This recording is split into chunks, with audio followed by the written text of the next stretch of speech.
আমরা জুলাইয়ের সৈনিক, আপনারা ভুলে যাবেন না আমরা বৈষম্যের বিরুদ্ধে, আমরা যে কোনো রকমের বৈষম্যের বিরুদ্ধে যে কোনো সময় রাস্তায় নামতে প্রস্তুত আছি।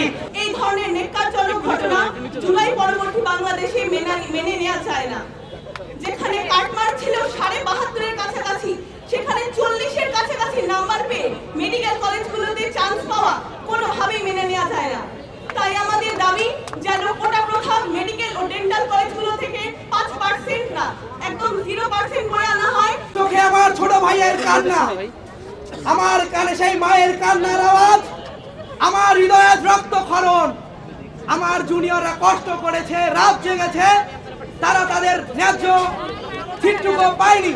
এই ধ্বজভঙ্গ শিক্ষা ব্যবস্থা, এই প্রশ্নবিদ্ধ মেডিকেল ভর্তি পরীক্ষা, যার প্রত্যেক পড়তে পড়তে প্রশ্ন থেকে যায়, যেই পরীক্ষা দিয়ে আমরা ডাক্তার হওয়ার একটা সুযোগ পাই, সেই পরীক্ষায় যখন এই ধ্বজভঙ্গ 24-এ আমরা রক্ত দিয়েছি, আবু সাইদের মৃত্যুর দিন জিজ্ঞাসা করা হয়েছিল যে প্রশ্নে, সেই প্রশ্নে কিভাবে এখনো কোটার সুযোগ নিয়ে তথাকথিত ভুয়া মুক্তিযোদ্ধার সন্তানেরা সিট দাবি করে, এই কথা আমার মাথায় আসে না।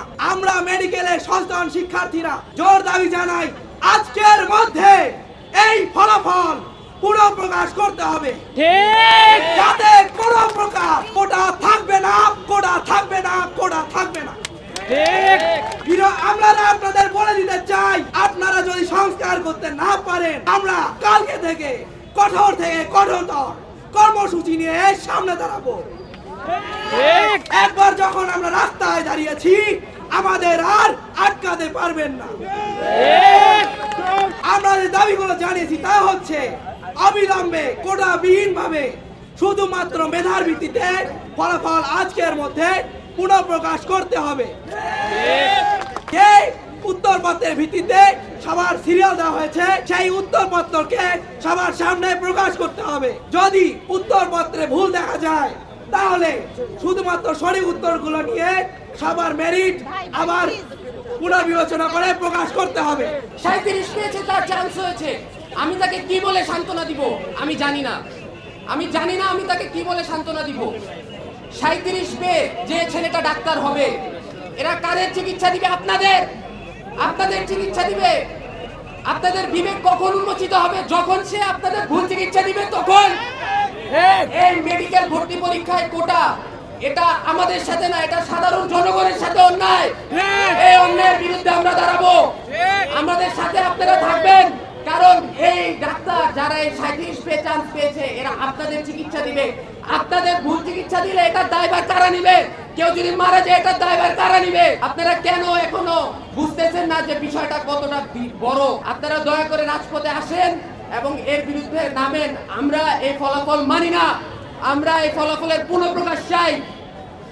আপনারা আমাদের সাথে থাকবেন। যেখানে পাস করার মার্ক ছিল 40, বেসরকারি মেডিকেল কলেজে ভর্তি হওয়ার জন্য 40-এর নিচে মার্কস পেলে কোনো সুযোগ নেই, সেখানে আমরা দেখেছি 37 মার্কস পেয়ে কিছু শিক্ষার্থী ভর্তি হওয়ার সুযোগ পাচ্ছে। তারা শুধু বেসরকারিতে না, বরং সরকারিতে ভর্তি হওয়ার সুযোগ পাচ্ছে। এটা ঠিক কেন? আমাদের অনেক ভাই বোন যারা 73.5 পেয়েছে, আমি আবারও বলছি 73.5 পেয়েছে, তারা পর্যন্ত মেডিকেল কলেজে সুযোগ পায়নি। অথচ 37 পেয়ে অনেকেই তাদের সিট দখল করে বসে আছে। কেন? আমরা জানি মেডিকেল ভর্তি পরীক্ষার যে শিক্ষার্থী ভর্তি পরীক্ষা দেয়, মেডিকেল না, যে কোনো ভার্সিটি, ইঞ্জিনিয়ারিং ভার্সিটি যারা পরীক্ষা দেয়, তারা ঠিক কতটা পরিশ্রমের মধ্য দিয়ে যায়, কি নিদারুণ কষ্টের মধ্য দিয়ে যায়, কি সংগ্রামের মধ্য দিয়ে যায়।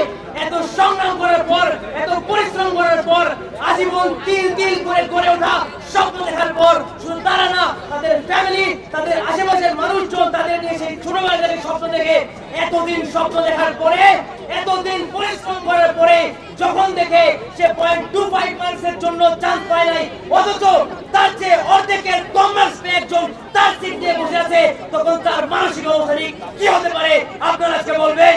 আমি বলতে চাই যে শিক্ষার্থীরা এত কষ্ট করেছে, যেই বৈষম্য নিরসনের জন্য, যেই কোটা দূর করার জন্য আমরা জুলাইয়ের গণঅভ্যুত্থান করেছি, যেই বৈষম্য নিরসনের জন্য 2000 ভাই বোন, মা বাবা তাদের রক্ত দিয়েছে, প্রাণ দিয়েছে, 30,000-এর বেশি মানুষ আহত হয়েছে, পঙ্গু হয়েছে, হাত হারিয়েছে, পা হারিয়েছে, চোখ হারিয়েছে।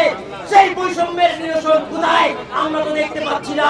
আজ আন্দোলনের 6 মাস হয়ে গেছে, তবুও ঠিক যে আমরা জুলাইয়ের বিপ্লব শুরু করেছিলাম, সেই কোটা বৈষম্যের বিরুদ্ধে সংগ্রাম করতে গিয়ে আবু সাইদ মুক্ত সহ 2000-এর বেশি তাজা প্রাণ আমরা ছড়িয়েছি। সেই কোটা বৈষম্যের বিরোধ ঠিক কোথায় হয়েছে? আপনারা সংস্কার করতে চেয়েছেন, বারবার বলছেন সংস্কার হবে, সংস্কার হবে, সেই সংস্কার কোথায়? আজ সেই শিক্ষার্থীরা পরিশ্রমের পর তাদের ন্যায্য ফলাফল পাচ্ছে না। তারা কিভাবে এই দেশকে ভালোবাসবে? তারা কিভাবে এই দেশের জন্য কাজ করবে? আমরা জুলাইয়ের সৈনিক, আপনারা ভুলে যাবেন না। আমরা বৈষম্যের বিরুদ্ধে, আমরা যে কোনো রকমের বৈষম্যের বিরুদ্ধে যে কোনো সময় রাস্তায় নামতে প্রস্তুত আছি। আপনারা ভুলে যাবেন না, আমাদের রক্ত এখনো ঠান্ডা হয় নাই। সেই বৈষম্যের বিরুদ্ধে, সেই কোটার বিরুদ্ধে আমাদের ভাইয়েরা প্রাণ দিয়েছে, আমাদের বোনেরা প্রাণ দিয়েছে। এই ন্যাক্কারজনক ফলাফল, এই প্রয়োজনের ফলাফল পরিবর্তনের কোন রকমের কোন ঘোষণা না পাই, তাহলে আমাদের কর্মসূচি কঠোর থেকে কঠোরতর হবে।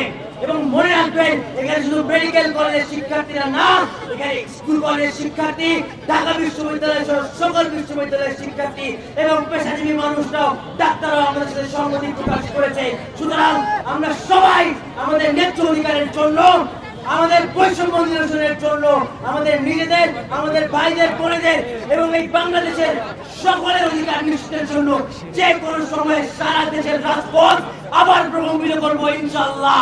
এই যে কোটার সিস্টেম আপনারা দেখেছেন, এই যে কোটার বিরুদ্ধে আন্দোলন আপনারা দেখেছেন, এই কোটা জুলাইয়ের পরেও কিভাবে বহাল থাকে।